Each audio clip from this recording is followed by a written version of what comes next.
تاریخ انسانی نے اس کائنات کے وجود سے لے کر اب تک بے شمار جنگجو دیکھے، لاتعداد حکمراں دیکھے اور ان گنت سپہ سالار و فاتحین دیکھے، جنہوں نے اس زمین کو تہو بالا کیا، برس ہا برس حکمرانی کی، اپنی بادشاہت قائم کی۔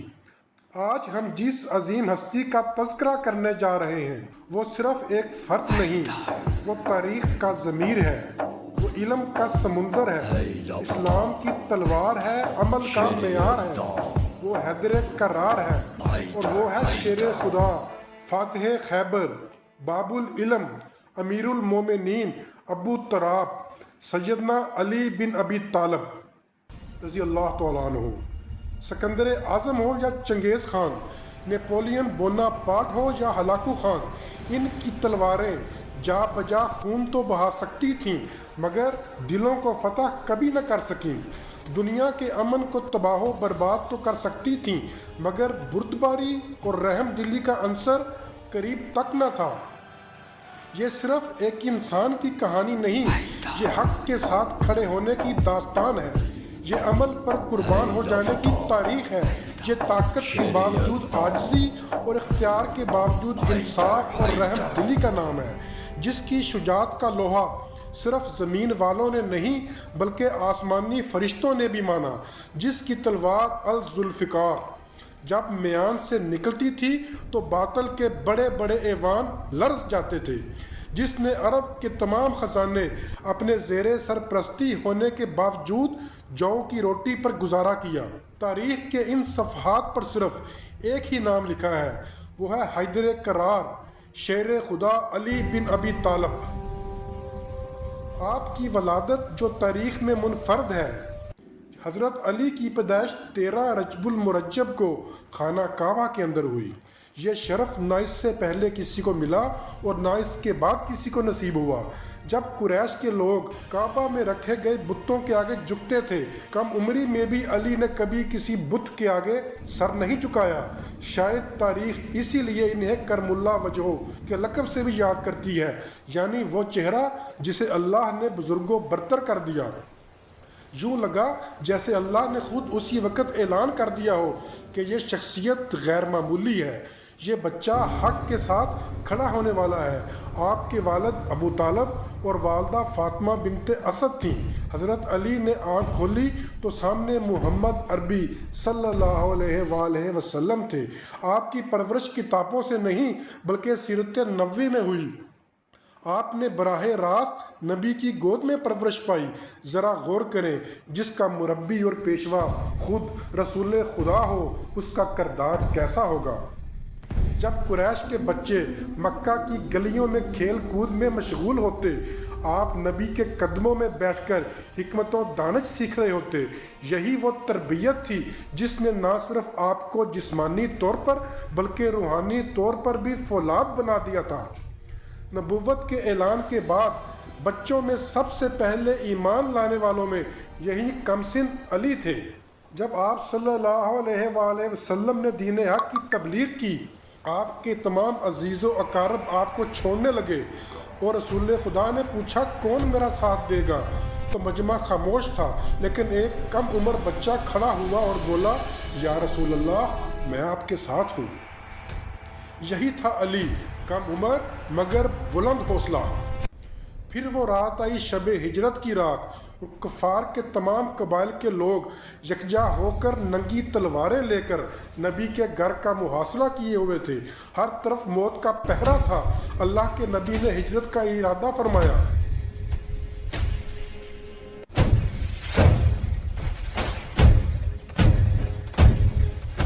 مگر بستر رسول خالی نہیں چھوڑنا تھا۔ تو کون تھا جو بستر رسول پر سونے کی سعادت حاصل کرتا؟ کون تھا جو اس خالی بستر کا خلا اس خطرے میں پر کرتا؟ جہاں کفار مکہ کے نزدیک تلواروں کی بارش ہونے والی تھی تو شیر خدا ہی اس لمحے میں آگے بڑھے اور اس بستر پر ایسی سکون کی نیند سوئے جیسے وہ دشمنوں کے نرغے میں نہیں جنت کے بستر پر ہوں، جیسے ماں کی آغوش میں اور اللہ کی حفاظت میں ہوں۔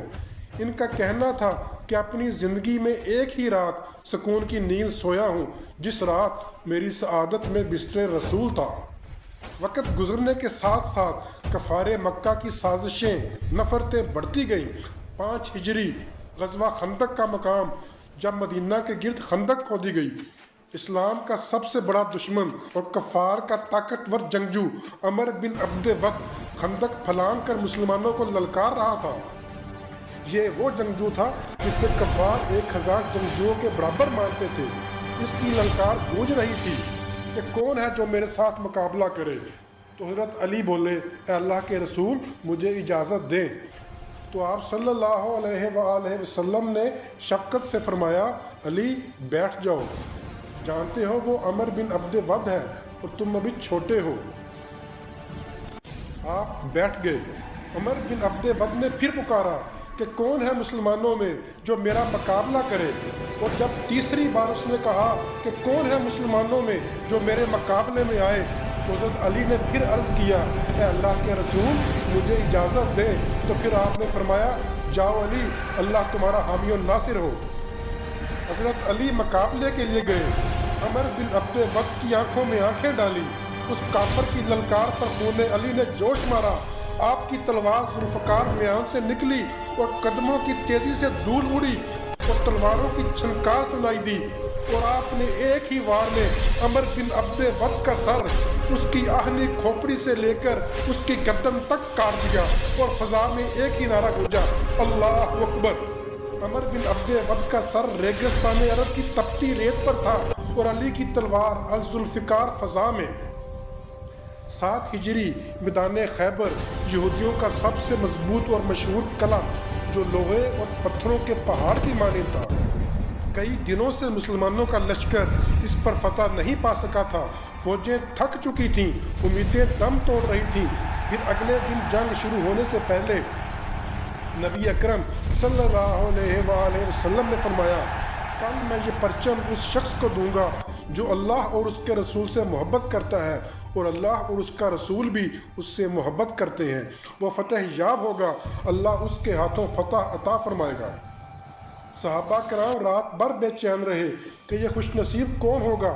صبح ہوئی تو دیکھا نبی اکرم صلی اللہ علیہ وآلہ وسلم نے یہ پرچم حضرت علی کو تھمایا۔ آپ کی آنکھوں میں تکلیف تھی، لیکن نبی نے اپنا لعاب آپ کی آنکھوں پر لگایا اور تکلیف دور ہو گئی۔ آپ طوفان بن کر خیبر پر ٹوٹ پڑے۔ یہودیوں کا سپہ سالار مرہب، جو اپنی بہادری کے لیے مشہور تھا، خود میدان میں آیا۔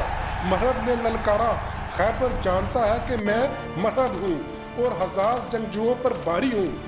حضرت علی مقابلے میں آئے۔ آپ نے فرمایا، میں وہ ہوں جس کی ماں نے میرا نام حیدر رکھا، میرے خدا نے مجھے شیر خدا کہا۔ مرہب نے پہلا وار کیا، حضرت علی نے اسے روکا اور پھر آپ نے ذوالفقار اٹھائی اور ایک ہی ضرب میں مرہب کا سر، جنگی ٹوپی، مغز اور گردن تک کاٹ دیا۔ مرہب زمین پر ڈھیر ہو گیا اور تڑپنے لگا۔ مرہب کو گرتے دیکھ کر باطل یہودیوں کی فوج حضرت علی کی طرف ٹوٹ پڑی، لیکن ذوالفقار حیدری بجلی کی طرح چمکتی رہی اور ایک ایک وار میں بڑے بڑے سردار گرتے گئے۔ پھر حضرت علی نے قلعے کا وہ بھاری دروازہ، جس کو 40 لوگوں کے لیے اٹھانا بھی دشوار تھا، آپ اکیلے نے اکھاڑ کر پھینک دیا، اور یوں قلعہ خیبر فتح ہو گیا، اور فضا نعرہ تکبیر اللہ اکبر کے نعروں سے گونج اٹھی۔ غزوہ بدر ہو یا احد، خندق ہو یا خیبر، جب تلواریں تھک جاتی تو میدان میں ایک ہی آواز گونجتی، الذوالفقار الذوالفقار۔ خیبر کا قلعہ جو لشکروں سے نہ ٹوٹا، وہ علی کے ایک وار سے لرز گیا۔ آپ کی بہادری غصے سے نہیں، ایمان سے پیدا ہوتی تھی۔ علی صرف جسمانی قوت میں ہی یکتا نہیں تھے، آپ دانش و حکمت میں بھی اپنی مثال آپ تھے۔ حضرت عمر عدل و حکمت کے فیصلوں میں آپ سے مشورہ کرتے اور اس پر عمل بھی کرتے۔ وہ لوگوں کے مسائل نمٹانے میں آپ سے رائے لیتے۔ آپ بردباری میں بھی اپنی مثال آپ تھے۔ ایک مرتبہ حضرت علی ایک مقدمے میں قاضی کے سامنے گئے۔ ان کے ساتھ ایک یہودی بھی تھا جس کے ساتھ آپ کا زرہ کے معاملے پر تنازع تھا۔ قاضی نے حضرت علی کو بلایا۔ قاضی نے کہا، یا علی، آپ بے شک خلیفہ ہیں، مگر عدالت سب کے لیے برابر ہے کہ آپ کے پاس اپنی زرہ کی ملکیت کا کوئی گواہ ہے کہ یہ زرہ آپ کی ہے؟ حضرت علی نے فرمایا میرے پاس کوئی گواہ نہیں لیکن یہ ذرہ میری ہی ہے۔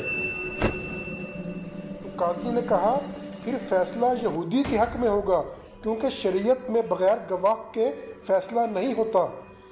یہ سن کر حضرت علی نے فیصلہ مانا اور فرمایا اللہ کی قسم یہ صحیح فیصلہ ہے، عدل ایسا ہی ہونا چاہیے چاہے میرے خلاف ہی کیوں نہ ہو۔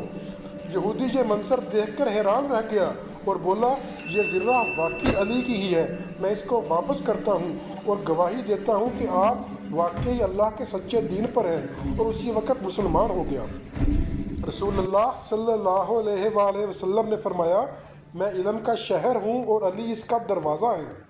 جب حضرت علی خلیفہ بنے تو حالات سخت تھے، فتنے عام تھے، لیکن علی کا معیار کبھی کم نہ ہوا۔